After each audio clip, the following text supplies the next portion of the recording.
നല്ല സമയത്തിനായിട്ട് വീണ്ടും ഞങ്ങൾ അങ്ങേക്ക് നന്ദി പറയും. കർത്താവെ, അങ്ങയെ സ്തുതിപ്പാനും മഹത്വപ്പെടുത്തുവാനും കർത്താവ് ഞങ്ങൾക്ക് നൽകി തന്ന എല്ലാ നന്മയ്ക്കായി സ്തുതിക്കുന്നു. കർത്താവിൻ്റെ വലിയ കൃപയിൽ ഞങ്ങളെ സൂക്ഷിക്കുകയും പരിപാലിക്കുകയും ചെയ്യണം. വചനം കർത്താവിൻ്റെതായിരിക്കാൻ സ്തോത്രം. ദൈവമായ കർത്താവെ, ഞങ്ങൾ ഭാരത്തിലും പ്രയാസത്തിലും വേദനയിലും ഒക്കെയും കടന്നു വന്നിരിക്കുന്നു. കർത്താവിൻ്റെ തിരുകൃപയ്ക്ക് മറവിൽ ഞങ്ങളെ മറയ്ക്കണം, അനുഗ്രഹിച്ച് കാത്തുകൊള്ളണം, സകല പ്രയാസങ്ങളും ഭാരങ്ങളും വിടുവിക്കണം. യേശുവിൻ്റെ നാമത്തിൽ പിതാവേ, ആമേൻ.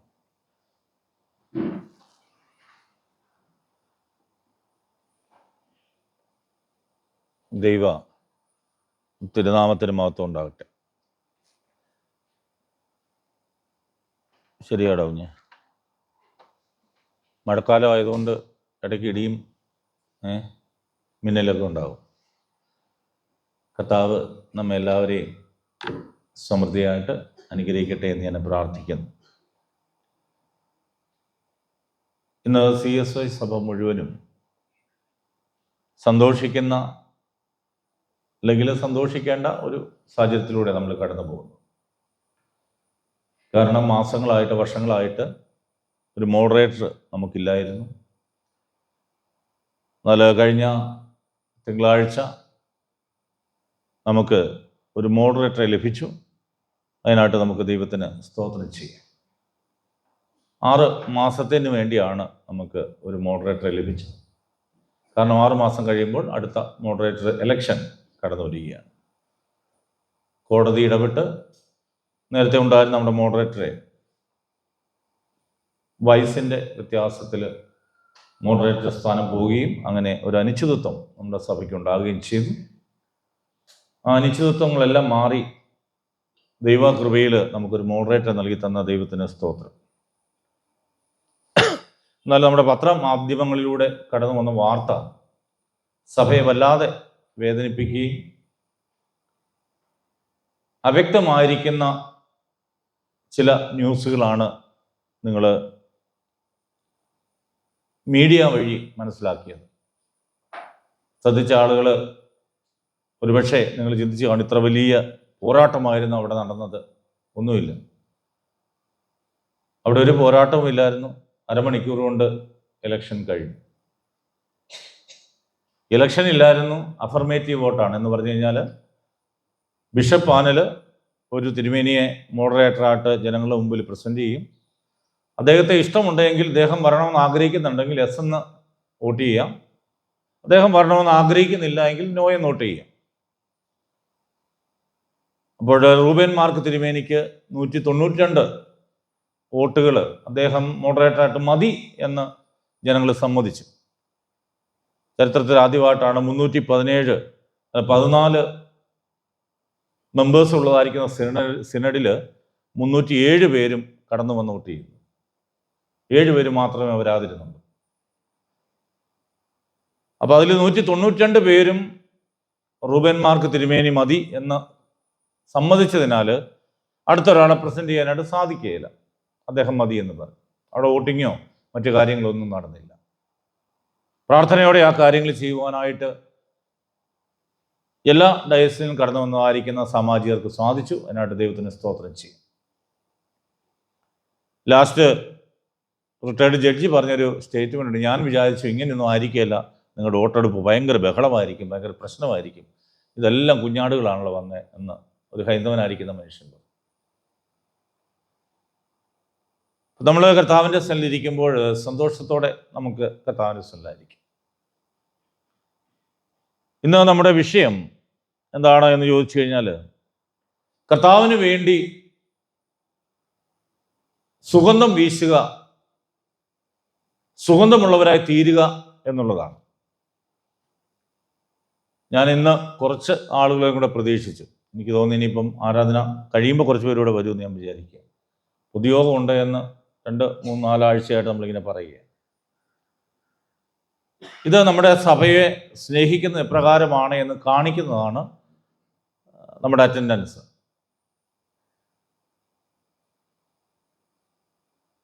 അനേക സഭകളിൽ നിന്ന് നമ്മുടെ അടുത്ത 1-2 സഭകളിൽ ഒരു പൊതുയോഗം മാറ്റി വെച്ചിരിക്കുക. കാരണം ആരും ഇരുന്നില്ല, പ്രശ്നമൊന്നുമില്ല, ആരും ഇരുന്നില്ല. നമ്മുടെ സഭയോട് നമുക്കൊരു കടപ്പാടുണ്ട്. ആ കടപ്പാട് നമ്മൾ പലപ്പോഴും മറന്ന് പോകുന്ന ഒരു സംഭവം. അപ്പൊ സഭയ്ക്ക്, സമൂഹത്തിന് നമ്മൾ സുഗന്ധം നൽകുന്നവരായിരിക്കണം. മൂന്നാറിനപ്പുറം മറയൂര് എന്ന് പറയുന്നൊരു സ്ഥലമുണ്ട്. പോയി കാണേണ്ട വളരെ മനോഹരമായിരിക്കുന്ന ഒരു സ്ഥലമാണ് മറയൂര്. എൻ്റെ ആദ്യ പേര് മഴയൂർ എന്നാണ്. മഴ പെയ്യാത്തൊരു സ്ഥലമാണ്. മഴയൂർ എന്നായിരുന്നു അതിൻ്റെ പേര്. പിന്നെ അത് ലോപിച്ച് മലയാളിവൽക്കരിച്ച് വന്നപ്പോൾ മറയൂരായി. ആ സ്ഥലത്ത് മഴ പെയ്യുകയില്ല. എന്നാൽ മഴക്കാലമായാൽ ആദ്യം വെള്ളം അവിടെ വരും. കാരണം വനത്തിലെല്ലാം മഴ പെയ്തിട്ട് ആ വെള്ളം മുഴുവനും വന്ന് ഈ മറയൂരിലാണ് വന്ന് തീരുന്നത്. ആ ടൗണിൽ നമ്മുടെ ഒരു പള്ളിയുണ്ട്, CC പള്ളിയുണ്ട്.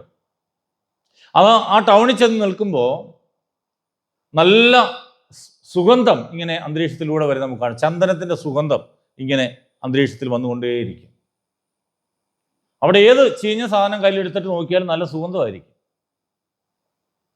അതിൻ്റെ കാരണം അതിന് തൊട്ടടുത്ത് തന്നെ ഒരു ചന്ദന ഫാക്ടറി ഉണ്ട്. അപ്പോൾ ആ ചന്ദന ഫാക്ടറിയിൽ ഈ മരം അവിടെ കൊണ്ടിട്ടിരിക്കുന്ന കണ്ടാൽ ഇത് ചന്ദനമാണോ എന്ന് നമുക്ക് തോന്നിപ്പോകും. അത്രയ്ക്കും മോശം തടിയാണ് ഇത്. ചെതലെല്ലാം അടുത്ത് ഇങ്ങനെ കിടക്കുന്നത് കാണാം. പക്ഷെ അത് ചീന്തപ്പെടുമ്പോൾ, ചെറുതാക്കപ്പെടുമ്പോൾ, നുറുക്കപ്പെടുമ്പോൾ, അത് അറുക്കപ്പെടുമ്പോൾ നല്ല സ്മെല്ല് അവിടെ എല്ലാം ഉണ്ടാവും, നല്ല സുഗന്ധമുണ്ടാകും. ഇപ്പൊ ക്രിസ്ത്യാനികളെ കുറിച്ച് ദൈവം ആഗ്രഹിക്കുന്നത് ഒരു സുഗന്ധവാഹികൾ ആകണം എന്നുള്ളതാണ്. സുഗന്ധവാഹികൾ ആകണം. അതിനെ ഞാൻ ഇന്ന് ഒരു അല്പസമയത്തെ ചിന്തയ്ക്കായിട്ട് ഞാൻ തിരഞ്ഞെടുത്തത് എഫേസ്യ ലേഖനം 5-ാം അധ്യായത്തിൻ്റെ 1-2 വാക്യങ്ങൾ ഇങ്ങനെ വായിക്കുന്നു. അതിൽ മാത്രം നിന്നുകൊണ്ട് 1-2 കാര്യങ്ങൾ പറഞ്ഞ് അവസാനിപ്പിക്കാനായിട്ട് ആഗ്രഹിക്കുക. വിശുദ്ധനായിരിക്കുന്ന പൗലോസ് തൻ്റെ 2ാമത്തെ മിഷണറി യാത്രയിൽ എഫേസ്യർക്ക് ലേഖനം എഴുതുമ്പോൾ the queen of all epistles എന്നാണ് എഫേസ്യ ലേഖനത്തെ വാഴ്ത്തുന്നത്. ലേഖനങ്ങളുടെ രാജ്ഞിയാണ് എഫേസ്യ ലേഖനം. അതിൻ്റെ ഓരോ അധ്യായവും ഓരോ സന്ദേശമാണ് നമ്മളോട് പറയുന്നത്. ഈ സഭയ്ക്ക് എങ്ങനെയാണ് സുഗന്ധം വീശുവാനായിട്ട് സാധിക്കുന്നത്? അതിൻ്റെ 1-ാം അധ്യായം നമ്മളോട് പഠിപ്പിക്കുന്നത് സഭ ഒരു ശരീരം ആകുന്നു എന്നാണ്. സഭ എന്ന് പറയുന്നത് ഒരു ശരീരമാണ്. ആ ശരീരത്തിന് പല അവയവങ്ങളുണ്ട് എന്ന് ആ 1-ാമത്തെ അധ്യായത്തിൽ നമുക്ക് കാണുവാനായിട്ട് സാധിക്കും. 23-ാമത്തെ വാക്യത്തിൽ ഇങ്ങനെയാണ് വായിക്കുന്നത്. 1-ാം അധ്യായം 23-ാമത്തെ വാക്യത്തിൽ അവൻ്റെ ശരീരമായ സഭയ്ക്ക് കൊടുക്കുകയും ചെയ്തിരിക്കുന്നു. ഈ സഭ എന്ന് പറയുന്നത് പല രീതിയിലുള്ള ആളുകൾ, പല സംസ്കാരത്തിൽപ്പെട്ടതായിരിക്കുന്ന ആളുകൾ ഒരു ശരീരം എങ്ങനെയാണോ ഏകമായിരിക്കുന്നത് ആ ഫെലോഷിപ്പിൽ, ആ കൂട്ടായ്മയിൽ മുമ്പോട്ട് പോകുന്ന ഒന്നാണ് സഭ എന്ന് പറയുന്നത്. 2-ാമത്തെ അധ്യായത്തിൽ സഭ ഒരു മന്ദിരമാകുന്നു എന്ന്, ഒരു കെട്ടിടമാകുന്നു എന്ന് പൗലോസ് നമ്മളോട് പറയുകയാണ്. 3, സഭ ഒരു മർമ്മമാണ്, മറഞ്ഞിരുന്ന ഒരു മർമ്മമാണ്. ദൈവത്തിൻ്റെ മനസ്സിൽ അനാദികാലത്തിൽ മറഞ്ഞിരുന്ന മർമ്മം യേശുവിൻ്റെ രക്തത്താൽ ഇന്നൊരു സഭയായി കടന്നു വന്നിരിക്കുന്നു എന്ന് പൗലോസ് പറയുന്നു. ഞാൻ അതിനെക്കുറിച്ച് അങ്ങ് പറയാനായിട്ട് ആഗ്രഹിക്കുന്നില്ല. 4-ാമത്തെ അധ്യായത്തിൽ സഭ ഒരു പുതിയ മനുഷ്യനാണ് എന്ന് പൗലോസ് പറയുന്നു. 5-ാം അധ്യായത്തിൽ സഭ ഒരു മണവാട്ടിയാണ് എന്ന് പറയുന്നു. 6-ാമത്തെ അധ്യായത്തിൽ സഭ ഒരു പടയാളിയാണ് എന്ന്, മണവാട്ടി മാത്രമല്ല പടയാളിയും കൂടിയാണ് എന്ന് പൗലോസ് നമ്മളെ ഓർമ്മിപ്പിക്കുന്നു. ഈ എഫെസോസിന് വളരെ പ്രാധാന്യമുള്ളൊരു സ്ഥലമാണ്. യോഹന്നാൻ തൻ്റെ അവസാന കാലഘട്ടം, ഏറിയ കാലഘട്ടവും കഴിച്ചത് ഈ എഫെസോസിലാണ്. സഭകൾക്ക് ദൂതെഴുതുമ്പോൾ 1-ാം സ്ഥാനം എഫെസോസ് സഭയ്ക്കാണ്. അന്നത്തെ ലോക അത്ഭുതങ്ങളിൽ ഒന്നായിരുന്ന അർത്തമീസ് ദേവിയുടെ, ഡയാന ദേവിയുടെ വളരെ വലിയൊരു ടെമ്പിൾ ഉണ്ടായിരുന്ന, ലോകജനം മുഴുവനും ഒഴുകിച്ചെന്നതായിരിക്കുന്ന ഒരു സ്ഥലമാണ് എഫെസോസ്. അവിടെയാണ് പൗലോസും അക്വിലാവും പ്രിസ്കില്ലാവും എല്ലാം ചേർന്ന് അവിടെ സന്ദർശിക്കുകയും കർത്താവിൻ്റെ സൗരഭ്യം ആ സ്ഥലത്തിലേക്ക് കടന്നു വന്നപ്പോൾ അപ്പോസ്തല പ്രവൃത്തിയിൽ അതെല്ലാം വിശദമായിട്ട് പറയുന്നുണ്ട്. പൊന്നുകൊണ്ടും വെള്ളി കൊണ്ടും ചെമ്പുകൊണ്ടുമൊക്കെയും വിഗ്രഹങ്ങളെ ഉണ്ടാക്കുന്നവർ ജോലി നഷ്ടപ്പെട്ടു പോയി. ആരും അത് വാങ്ങിക്കാതെയായി. ക്രിസ്തുവിൻ്റെ സന്ദേശം അവിടെ ചെന്നപ്പോൾ അവിടെ വലിയൊരു സഭ, ടൗണിന് മധ്യത്തിൽ വളരെ വലിയൊരു സഭയുണ്ടായതായിട്ട് നമുക്ക് കാണുവാനായിട്ട് സാധിക്കും. അങ്ങനെ ഉള്ളതായിരിക്കുന്ന സഭയ്ക്ക് ദൂതെഴുതുമ്പോൾ 5-ാമത്തെ അധ്യായത്തിൽ ഞാൻ പറഞ്ഞുവല്ലോ, സഭ ഒരു മണവാട്ടിയാകും എന്നുള്ള സബ്ജക്റ്റാണ് 5-ാമത്തെ അധ്യായത്തിൽ പറയുന്നത്. അതിൽ പറയുന്ന 1-ാമത്തെ വാക്യത്തിൽ പറഞ്ഞു, ആകയാൽ പ്രിയമക്കൾ എന്ന പോലെ ദൈവത്തെ അനുകരിപ്പീൻ. Follow Christ. നമുക്ക് അനുകരിപ്പാനായിട്ട് ഒരു മാതൃക എന്ന് പറയുന്നത് കർത്താവ് മാത്രമാണ്. മറ്റൊരു മാതൃക നമുക്ക് മുമ്പിലില്ല. കർത്താവ് പറയുകയാണ്, അവിടെ പൗലോസ് പറയുന്നു, ആകയാൽ പ്രിയമക്കൾ എന്ന പോലെ ദൈവത്തെ അനുകരിപ്പീൻ. ഇന്ന് അനുകരണം കൊണ്ട് വികൃതമാക്കപ്പെട്ട ഒരു ലോകമാണ് അല്ലേ? കോമഡി എന്നൊക്കെ പറഞ്ഞ് നമ്മൾ ടി വിയിൽ കൂടെ ഒത്തിരി കാര്യങ്ങൾ കാണുന്നുണ്ട്. ഓരോ സിനിമാ നടന്മാരെയും അല്ലെങ്കിൽ സമൂഹത്തിൽ അറിയപ്പെടുന്ന ആളുകളുടെ സൗണ്ടും അവരെ ആക്ഷനും മറ്റു കാര്യങ്ങളൊക്കെയും ഇത് രസകരമായിട്ട് കാണിക്കുന്ന ഒരു പ്രോഗ്രാം. എന്നാൽ ഇവിടെ കർത്താവ് പറയുന്നത്, പൗലോസ് പറയുന്നത്, നിങ്ങൾക്ക് അനുകരിക്കുവാൻ കർത്താവ് മാത്രമേ ഉള്ളൂ. പ്രിയ മക്കൾ എന്ന പോലെ ദൈവത്തെ അനുകരിപ്പീൻ. മത്തായിയുടെ സുവിശേഷം 5-ാം അധ്യായം 48-ാമത്തെ വാക്യം, മനുഷ്യൻ അനുകരിപ്പാനായിട്ട് സ്വർഗത്തിലെ ദൈവം നിശ്ചയിച്ച ഏക വ്യക്തി എന്ന് പറയുന്നത് കർത്താവാണ്. അവൻ ശകാരം കേട്ടിട്ടും ഭീഷണം കേട്ടിട്ടും മിണ്ടാതിരുന്നവനാണ്. നമുക്ക് തട്ടിച്ചു നോക്കുവാനായിട്ട് ഒരുപക്ഷെ നിങ്ങൾ എന്നെ വെച്ച് നിങ്ങളെ കമ്പയർ ചെയ്യുമ്പോൾ നിങ്ങൾ നല്ലവരാണ്. തിരിച്ചൊരു പക്ഷേ ഞാൻ നിങ്ങളെ വെച്ച് കമ്പയർ ചെയ്യുമ്പോൾ ഞാൻ നല്ലവനാണെന്ന് എനിക്ക് തോന്നും. പക്ഷേ അത് വേദപുസ്തകം പറയുന്നില്ല. ഞങ്ങൾ ഈ സഭയെ സേവിക്കാൻ 2 പേരിവിടെ ഉണ്ട്. ഞങ്ങളെ കമ്പയർ ചെയ്താൽ പല വ്യത്യാസങ്ങളും അങ്ങോട്ടും ഇങ്ങോട്ടും കാണുവാനായിട്ട് സാധിക്കും. എന്നാൽ പൗലോസ് അല്ലെ കർത്താവ് പറയുന്നത്, നിങ്ങൾക്ക് അനുകരിക്കുവാൻ ഒരു മാതൃക വെച്ചേച്ച് പോയവൻ കർത്താവ് മാത്രമാണ്. അപ്പൊ ആ കർത്താവാണ് നമ്മുടെ മാതൃക. ഇന്ന് കർത്താവിനെ നമ്മൾ പ്രസന്റ് ചെയ്യുന്നത് സ്നേഹവാനായിരിക്കുന്ന ഒരു ദൈവമായിട്ട് മാത്രമാണ്. ന്യായം വിധിക്കുന്ന ദൈവം, കോപമുള്ളവനായിരിക്കുന്ന ദൈവം, നമ്മളെ വീണ്ടും സിംഹാസനത്തിന് മുമ്പിൽ കൊണ്ടുവരുന്ന ഒരു ദൈവം നമുക്ക് വേണ്ട. നമ്മൾ പോളിഷ് ചെയ്ത് വെക്കുന്ന ഫോട്ടോകൾ അപ്രകാരമുള്ള ഒരു ഫോട്ടോയാണ്. കർത്താവിനെ കാണുമ്പോൾ നമ്മൾ ആപ്പിൾ പോലെ ഇരിക്കുന്ന കർത്താവ് അങ്ങനെയൊന്നുമല്ല കർത്താവ്. പഠിതാക്കള് ചരിത്രം പരിശോധിച്ച ആളുകൾ പറയുന്നു, 6 അടിക്ക് മേലെ ഹൈറ്റും വെയിറ്റും ഉള്ളതായിരിക്കുന്ന, നല്ല ആരോഗ്യ ദൃഢഗാത്രനായിരുന്ന, കറുത്ത നിറമുണ്ടായിരുന്ന ഒരു യേശു. ആ യേശുവിൻ്റെ രൂപത്തെയാണ് ഇന്ന് നമ്മൾ പലരും മറ്റു പല രീതിയിലേക്ക് മാറ്റി മറിച്ചിരിക്കുന്നത്. അപ്പൊ യേശു എന്ന് പറയുമ്പോൾ നമ്മുടെ എല്ലാം ഉള്ളിൽ വരുന്ന ഒരു രൂപമുണ്ട്. ഞാൻ വളരെ വേഗത്തിൽ നിർത്തട്ടെ. അപ്പൊ കർത്താവിന് വേണ്ടി സുഗന്ധം പൂശണമെങ്കിൽ ഈ കർത്താവ് ആരാണെന്ന് അറിയണം. അതുകൊണ്ട് ഇവിടെ പൗലോസ് പറയുക, നിങ്ങൾ അനുകരിക്കണം, കർത്താവിനെ ഫോളോ ചെയ്യണം, മാതൃകയാക്കണം. 2, ഈ ലോകത്തെ അല്ല നമ്മൾ മാതൃകയാക്കുക. യോഹന്നാന്റെ സുവിശേഷം 1-ാം അധ്യായം 4-ാമത്തെ വാക്യത്തില്, ഈ ലോകത്തിന് അനുരൂപമാകാതെ, റോമാലേഖനത്തിലെ 12-ാം അധ്യായം 1-2 വാക്യങ്ങൾ വളരെ മനോഹരമായിട്ട് എഴുതി വെച്ചിട്ടുണ്ട്. ഈ ലോകത്തിന് അനുരൂപമാകാതെ നന്മയും പ്രസാദവും ഉള്ള ബുദ്ധിയുള്ള ആരാധനയായി നിങ്ങളുടെ ശരീരങ്ങളെ സമർപ്പിപ്പീൻ.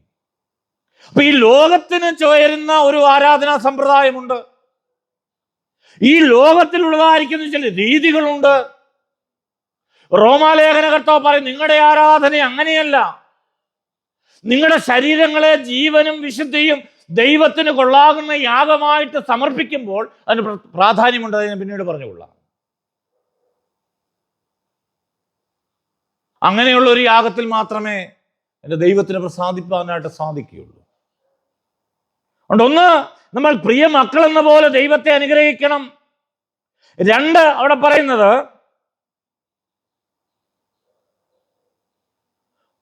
വായിക്കുന്നത് ഇങ്ങനെയാണ്: ലോകത്തിൽ തനിക്കുള്ളവരെ സ്നേഹിച്ചതുപോലെ അവസാനത്തോളം സ്നേഹിച്ചു. 15-ാം അധ്യായത്തിന്റെ 9-ാമത്തെ വാക്യം കർത്താവിനെ കുറിച്ച് പറയുക. താൻ സ്നേഹിച്ചു തുടങ്ങിയവരെ അവസാനത്തോളം അതുപോലെ സ്നേഹിച്ച ഒരു കർത്താവ്. അതാ നമ്മുടെ മാതൃക. ഇന്ന് വ്യക്തിബന്ധങ്ങൾക്ക് വലിയ സ്ഥാനമൊന്നും ഉള്ള ലോകത്തിലല്ല ജീവിക്കുന്നത്. നമ്മുടെ ചില കാര്യങ്ങൾ നേടുവാനായിട്ട് കുറച്ചു നാളത്തെ തന്നെ ഒരു ചെറിയ വ്യക്തിബന്ധം,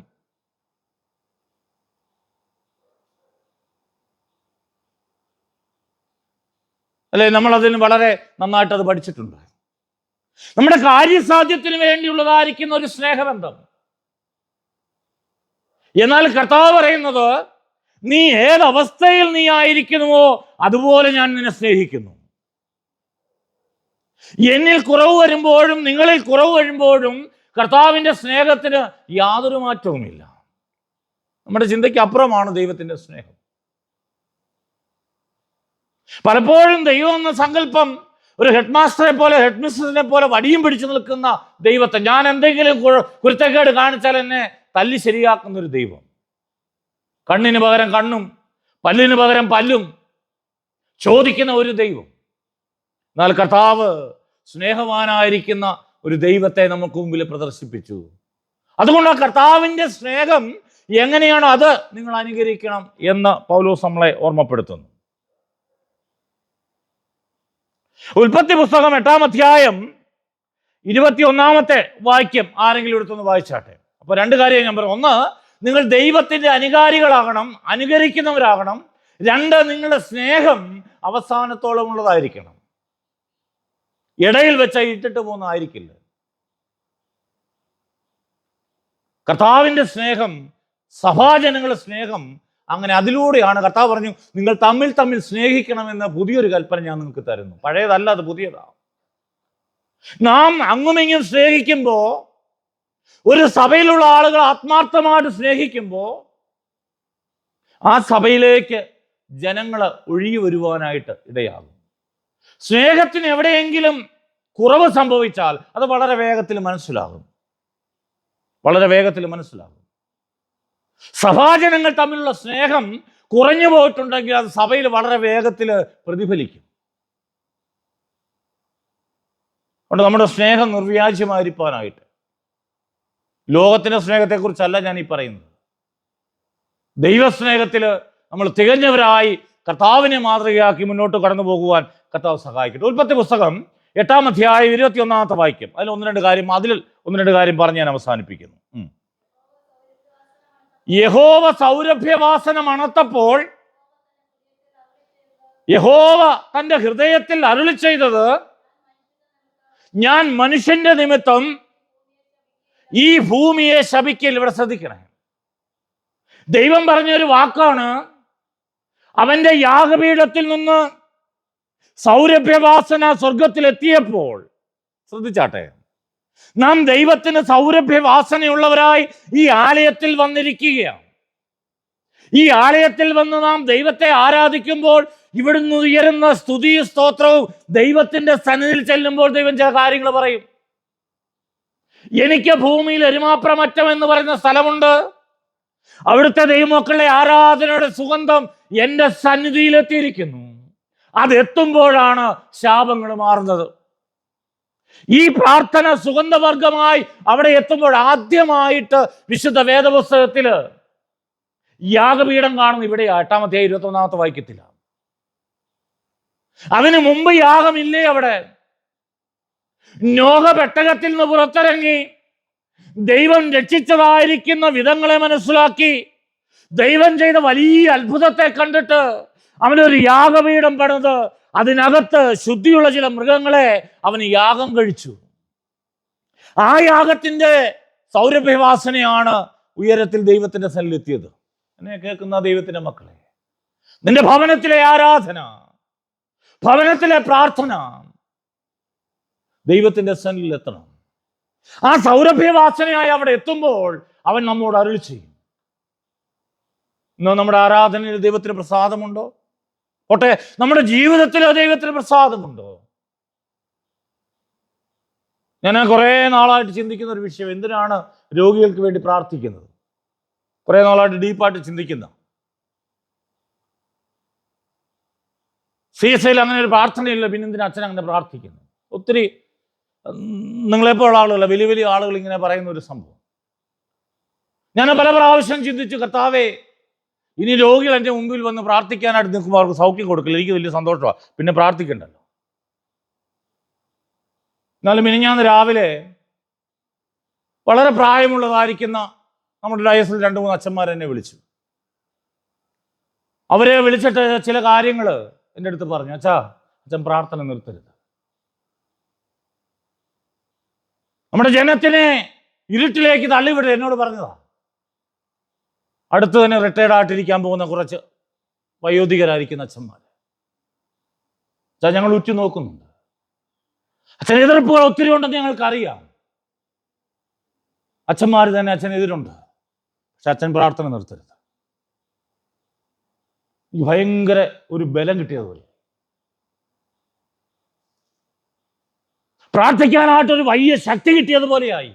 കുറച്ചു പേരെങ്കിലും കർത്താവിന് സുഗന്ധവർഗം പൂശുവാനായിട്ട്. സൗരഭ്യവാസന അവിടെ ചെല്ലുമ്പോഴാണ് ഉത്തരമുണ്ടാകുന്നത് എന്ന് നമ്മൾ മറന്നു പോകരുത്. എൻ്റെ നിങ്ങളുടെ ജീവിതത്തിൽ നമ്മളിൽ നിന്ന് ഉയരുന്ന ആ വിശ്വാസത്തിൻ്റെ കണികകൾ, നാം സ്തോത്രം പറയുമ്പോൾ, ആരാധിക്കുമ്പോൾ നമ്മുടെ സ്വരം നമ്മൾ സ്വർഗത്തിൽ എത്തുന്നുണ്ടോ? ഇവിടെ പൗലോസ് പറയുന്നു, നിങ്ങളുടെ പ്രാർത്ഥന, അവിടെ വായിക്കുന്ന ഇങ്ങനെയാണ്, ക്രിസ്തു നിങ്ങളെ സ്നേഹിച്ച് നമുക്ക് വേണ്ടി തന്നെത്താൻ ദൈവത്തിന് സൗരഭ്യവാസനയായ വഴിപാട്. യേശുവിൻ്റെ സൗരഭ്യവാസനയുള്ള വഴിപാട് തൻ്റെ ജീവിതം. എല്ലാവരും തകർത്ത് കളയുവാൻ ശ്രമിച്ചപ്പോഴും, എല്ലാവരും ഒടുക്കിക്കളയുവാൻ ശ്രമിച്ചപ്പോഴും, എല്ലാവരും കർത്താവിനെ കൊല്ലുവാൻ ശ്രമിച്ചപ്പോഴും ഈ കർത്താവിൻ്റെ യാഗം എൻ്റെ ദൈവത്തിന് പ്രസാദമായിരുന്നു. നമ്മുടെ ആരാധന ദൈവത്തിന് പ്രസാദമുള്ളതാണോ? ഞാൻ ഈ ആലയത്തിൽ ഇരിക്കുമ്പോൾ എൻ്റെ ഹൃദയം എൻ്റെ ദൈവത്തിൻ്റെ സന്നിധിയിലാണോ? നിന്റെ ഹൃദയം നുറുങ്ങിക്കഴിയുമ്പോൾ, തകർന്ന് തരിപ്പണമാകുമ്പോൾ, അതിൽ നിന്ന് ഉയരുന്നതായിരിക്കുന്ന സൗരഭ്യം, എൻ്റെ ദൈവം പറയുക, ഞാനത് തുരുത്തിയിലാക്കി വെച്ചിരിക്കുക. നിന്നെ മറ്റുള്ളവർ അതും പറയുമ്പോൾ, നിന്റെ കാതിലത് പെടുമ്പോൾ, അല്ലേ, ആരും വിചാരിക്കില്ല ഞാൻ വീട്ടിൽ ഇരുന്ന് പറയുന്ന കാര്യം ആരെക്കുറിച്ചാണ് പറഞ്ഞ അയാളുടെ കാതിൽ കൃത്യമായിട്ട് എത്തിയോ. ഒരുപക്ഷെ ആ രൂപത്തിലായിരിക്കില്ലെന്നേ ഉള്ളൂ. ഞാൻ എൻ്റെ വീട്ടിൽ ഇരുന്ന് പറഞ്ഞാലും ശരിയാ, അത് നിങ്ങളുടെ കാതിലെത്തിയിരിക്കും. നിങ്ങൾ പറയുമ്പോഴും അത് പല രീതിയിൽ പല രൂപത്തിൽ കടന്നുപോയി അവസാനം ആരുടെ കാതിലാണോ എത്തേണ്ടത് എത്തിയിരിക്കും. അത് പ്രപഞ്ചത്തിൻ്റെ ഒരു നിയമമാണ്. അതുകൊണ്ട് ഞാൻ നിങ്ങളും ദൈവത്തെ ആരാധിക്കുമ്പോൾ, നോഹ ദൈവത്തിന് സുഗന്ധവർഗം, അത് ഹോമയാഗമാകുന്നു എന്ന് നമുക്കറിയാം. തീക്കകത്ത് ഇട്ടതാണ്. ഈ ചില പക്ഷികളെയും ചില മൃഗങ്ങളെയും ശുദ്ധിയുള്ളതിനെ തീക്കകത്തിട്ട് അതിനെ ദൈവത്തിൻ്റെ സന്നിധിയിൽ ദഹിപ്പിക്കുമ്പോൾ, മനുഷ്യൻ അത് ദഹിപ്പിച്ച സമയത്ത് സ്വർഗത്തിലെ ദൈവം മനുഷ്യൻ്റെ സൗരഭ്യവാസന സ്വീകരിച്ചു. ഈ സൗരഭ്യവാസന എന്ന് പറഞ്ഞു കഴിഞ്ഞാൽ ആ വാക്കിൻ്റെ അർത്ഥം പ്രശാന്തമാകുക, സാന്ത്വനപ്പെടുത്തുക എന്നുള്ളതാണ്. പ്രശാന്തമാകുക, സാന്ത്വനപ്പെടുത്തുക. അപ്പൊ നമ്മൾ കഴിക്കുന്ന യാഗം, പഴയമത്തിലെ യാഗം സ്വർഗത്തിലെ ദൈവത്തിന് തൃപ്തിയായി എന്ന്. ഈ യാഗം കാണിക്കുന്നത് യേശുവിൻ്റെ പരമമായ യാഗമാണ്. അതിൽ ദൈവം തൃപ്തനായി. നമ്മൾ പാടുമ്പോൾ പറയും, ദൈവ കോപാഗ്നിയിൽ, അല്ലേ, വെന്തെരിഞ്ഞെന്നൊക്കെ പറഞ്ഞ് നമ്മൾ പാട്ട് പാടും. അർത്ഥം എനിക്കറിയാവുന്ന എനിക്കറിയത്തില്ല. മനുഷ്യനെ നേടുവാനായിട്ട് ദൈവികമായിരിക്കുന്ന കോപാഗ്നിയിൽ വെന്ത് ഉരുകുന്ന സമയത്ത് കർത്താവിൻ്റെ ആ യാഗത്തിൽ ഉയർന്നതായിരിക്കുന്ന നിലവിളി എൻ്റെ ദൈവത്തിന് പ്രസാദമായി. അതുകൊണ്ടാണ് ഞാൻ നിങ്ങളൊന്നും ആരാധിക്കുന്നത്. അതുകൊണ്ടാണ് നമ്മളിന്നിവിടെ സന്തോഷമായിട്ടിരിക്കുന്നത്. അതുകൊണ്ടാണ് നമ്മുടെ ജനം ആരാധനയ്ക്ക് വരാത്തത്. മറന്നുപോയി ചില കാര്യങ്ങളൊക്കെ. നമ്മുടെ ജീവിതമാവുന്ന ഹോമയാഗത്തിൽ നിന്ന് ഉയരുന്നതായ നെടുവീർപ്പ് വരെ അറിയുന്നവനായ ദൈവം. നമ്മുടെ ചരിത്രമൊക്കെ വല്ലപ്പോഴും എടുത്തൊന്ന് വായിച്ചു നോക്കണം. ഇന്നലെ സ്ത്രീജന സഖ്യത്തിൻ്റെ മീറ്റിങ്ങിലും ചെയർമാൻ ഇങ്ങനെ പറയുന്നത് കേട്ടു. പ്രത്യേകിച്ച് എരുമാപ്രയുടെ ചരിത്രത്തിൽ നോക്കുന്ന സമയത്ത് അവർ ശനിയാഴ്ച വൈകുന്നേരം ഞായറാഴ്ച ആലയത്തിലേക്ക് പോകുവാൻ ഒരു ഡ്രസ്സേ ഉള്ളൂ, ഒരൊറ്റ ഡ്രസ്സ്, ഒരൊറ്റ വെള്ള ഡ്രസ്സ്. അത് നദിയിൽ കൊണ്ടുപോയി നന്നായിട്ട് കഴുകി, നമ്മൾ കുഞ്ഞുങ്ങൾ കണ്ടിട്ടില്ലാത്തതായിരിക്കും ഇസ്തിരിപ്പെട്ടി കൊണ്ട്, അത് ഇസ്തിരിപ്പെട്ടി അന്നില്ല, അത് വല്ല പാത്രത്തിലൊക്കെയും ചിരട്ടയുടെ കരി കത്തിച്ചിട്ട് നേരം വെളുക്കുമ്പോൾ ശുദ്ധിയുള്ള വസ്ത്രത്തോടെ ആരാധിക്കാൻ പോയ ഒരു കൂട്ടം ജനം എവിടെ പോയി? ഇന്ന് എല്ലാ വീട്ടിലും വാഹനമുണ്ട്, ഓടിയെത്താം ആലയത്തിലേക്ക്. അന്നൊരാലയം അങ്ങ് മൂളിൽ മാത്രമേ ഉള്ളൂ. ഈ ലോകത്തിലെ ജനം മുഴുവനും ദൈവത്തിന് സുഗന്ധവർഗം എടുത്തുകൊണ്ട് അവരുടെ ദൈവം, ആ ദൈവം അവരുടെ ആരാധനയെ മാനിച്ചു കേട്ടോ. ആരാധനയെ മാനിച്ചു. ബുദ്ധിയുള്ള കുഞ്ഞുങ്ങളുണ്ടായി, വിവരമുള്ള കുഞ്ഞുങ്ങളുണ്ടായി, നമുക്ക് പത്രാസായി, കാറായി, ഇഷ്ടംപോലെ സമ്പത്തായി. പക്ഷെ നഷ്ടപ്പെട്ടത് ഈ സുഗന്ധമാണ്. നഷ്ടപ്പെട്ടത് ആ ദൈവത്തിലുള്ള ആരാധനയാണ്. ഒറ്റ നിമിഷം മതി കേട്ടോ ഇതൊക്കെ പോകാൻ. ഇന്നലെ രാത്രി ചൊവ്വൂരുള്ള ജനങ്ങൾ ഒരു 10-25 പേരെന്നെ വിളിച്ചിട്ട് പറഞ്ഞ ഒറ്റ കാര്യമുള്ള, അച്ഛാ ഞങ്ങളോടല്ല ഇവിടുന്ന് വീട് വിട്ട് മാറാൻ പറഞ്ഞേക്കുക. മുകളിൽ ഇല്ലിക്കക്കല്ലിൻ്റെ താഴെ അല്ലേ ഒരു അനൗൺസ്മെൻറ്റ് കൊടുത്തായിരുന്നു. അവിടുത്തെ പഞ്ചായത്ത് അനൗൺസ്മെൻറ്റ് കൊടുത്തു, അവിടെ ഉരുള് പൊട്ടാനായിട്ട് അധിക സാധ്യതയുണ്ട്, അവിടെ നിങ്ങൾ രാത്രി അവിടുന്ന് മാറണം. അപ്പോൾ അലറി വിളിക്കുക, അച്ഛാ ഞങ്ങൾക്ക് വേണ്ടി പ്രാർത്ഥിക്കണം, ഇവിടെ ഇങ്ങനെ ഉണ്ടാവുമെന്ന് പറയുന്നു, ഞങ്ങളോടെല്ലാം വീട് വിട്ട് മാറാൻ പറഞ്ഞു. ഒറ്റ നിമിഷം, ഒറ്റ സെക്കൻഡ് മതി, കിടന്നുറങ്ങുമ്പോഴാണ് അറിയേല. എന്താണെന്നറിയാമോ? പൂർവ്വപിതാക്കന്മാർ ദൈവത്തെ ആരാധിച്ച ആരാധന എൻ്റെ സുഗന്ധവർഗമായിട്ട് എൻ്റെ ദൈവത്തിൻ്റെ സന്നിധി ചെന്നു. അവരുടെ മഹത്വമാണ് നമ്മളിന്ന് ഇവിടെ ഇരിക്കുന്നത്, അവരുടെ ആരാധനയാണ് നമ്മളിന്ന് ഇവിടെ ഇരിക്കുന്നത്.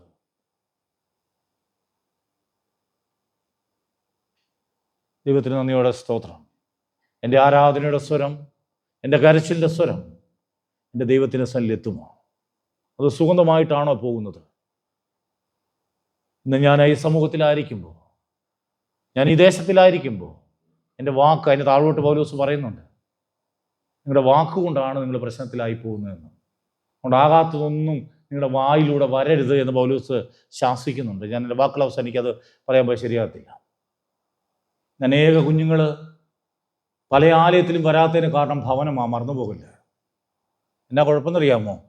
ഇവിടെ പറഞ്ഞ് ഞാൻ അവസാനിപ്പിക്കും. വീട്ടിലിരുന്ന് എല്ലാവരെയും നമ്മൾ വിമർശിക്കും. അച്ഛനെ വിമർശിക്കും, കൈക്കാരനെ വിമർശിക്കും, പള്ളിക്കാരെ അങ്ങോട്ടും ഇങ്ങോട്ടും വിമർശിക്കും. ഇത് കേട്ട് വരുന്ന കുഞ്ഞ്, ഞാൻ 100% ഗ്യാരണ്ടി തരാം, പള്ളിയിൽ കയറത്തില്ല. ഞാൻ ഇതിനകത്ത് അങ്ങോട്ട് പോകുന്നവൻ ചിന്തിക്കും. നമ്മുടെ സംസാരമാണ് പലപ്പോഴും ദൈവിക അനുഗ്രഹത്തിന് തടസ്സം. സ്തോത്രം എന്ന യാഗം അർപ്പിക്കുന്നവൻ എൻ്റെ പിതാവിനെ മഹത്വപ്പെടുത്തുന്നു. എൻ്റെ താഴോട്ട് പൗലോസ് പറയുന്നുണ്ട്, ഞാനത് പറയുന്നില്ല. പൗലോസ് വീണ്ടും പറയുന്നുണ്ട്, ശരീരത്തിലെ ഏറ്റവും ചെറിയൊരു അവയവമാണ് നിന്റെ നാവ്. ആ നാവ് നീ എങ്ങനെയാണ് വളയ്ക്കുന്നത്? എന്തിനാണ് വളയ്ക്കുന്നത്? അവിടെ പൊട്ടച്ചൊല്ല്, കളിവാക്കെന്നൊക്കെ പറയുന്നുണ്ട്. ഈ പൊട്ടച്ചൊല്ലെന്ന് പറഞ്ഞാൽ ദ്വയാർത്ഥ പ്രയോഗം. പറയുന്നത് സഭ്യമായ ഭാഷയാണെന്ന് നമുക്ക് തോന്നും, പക്ഷേ അതിനുള്ളിൽ വേറെ അർത്ഥം. അത് കേൾക്കുന്നവന് മനസ്സിലാവും, പറഞ്ഞതിനും മനസ്സിലാവും. എന്നിട്ടൊരു ചിരിയുണ്ട്. എന്നിട്ട് പറയാം, ഡിക്ഷണറി ഇല്ലാത്ത എന്താണ് വലിയ കാര്യം പറഞ്ഞ പോലെ. പൗലോസ് പറഞ്ഞ പാടില്ല, യോഹന്നാൻ പറയുന്ന പാടില്ല. നീ ദൈവത്തിന്റെ സൗരഭ്യവാസനയായ നിന്റെ നാവിലൂടെ സ്തുതിയും സ്തോത്രവും പറയുമ്പോൾ അതേ നാവ് കൊണ്ട് തിരിച്ച് നീ പറയരുത്. കാരണം നിന്റെ ജീവിതം സൗരഭ്യവാസനയായി എൻ്റെ ദൈവത്തിൻ്റെ സന്നിധിയിലെത്തണം. കണ്ണുകളടയ്ക്കാം.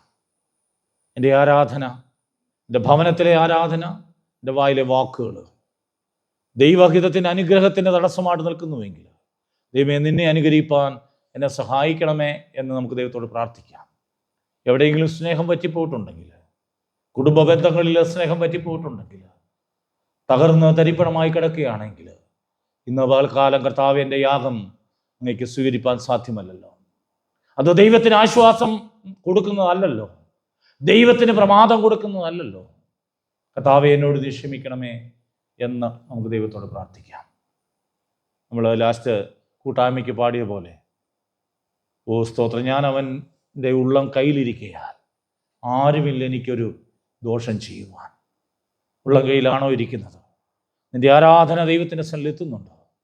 നീ ദൈവത്തിൻ്റെ സുഗന്ധവാഹിയാണ്. നീ പോകുന്നിടത്തൊക്കെയും ദൈവസ്നേഹം പകരപ്പെടുവാൻ നിനക്ക് സാധിക്കുന്നുണ്ടോ? നിന്റെ ഭവനത്തിൽ ദൈവിക സ്നേഹമാണോ അതോ വഴക്കും പ്രശ്നവുമാണോ നിലനിൽക്കുന്നത്? ആണെങ്കിൽ കർത്താവേ, എൻ്റെ യാഗം നിനക്ക് പ്രസാദമുള്ളതാണോ അല്ലയോ എന്ന് ഒരു നിമിഷം ചിന്തിക്കാം. ദൈവമേ, എൻ്റെ കുറവുകൾ, എൻ്റെ കുറ്റങ്ങൾ എന്നോട് ക്ഷമിക്കണമേ എന്ന് നമുക്ക് ദൈവത്തോട് പ്രാർത്ഥിക്കാം. പരിശുദ്ധനായ ദൈവമേ, ഞങ്ങളുടെ ജനങ്ങളെ നിൻ്റെ കരങ്ങളിൽ സമർപ്പിക്കുന്നു.